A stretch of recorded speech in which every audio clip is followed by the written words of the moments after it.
Hello, welcome to BrainTech. My name is Sam, and in this video I'm gonna show you how to change the currency on your Trust Wallet app.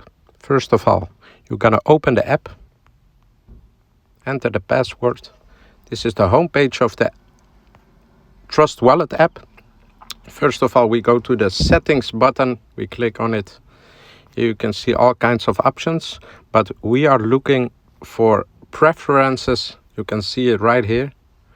You click on it and here you can see the currency.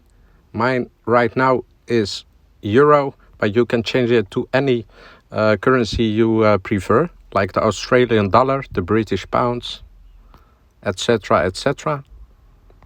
So this is how you change the currency on your Trust Wallet app.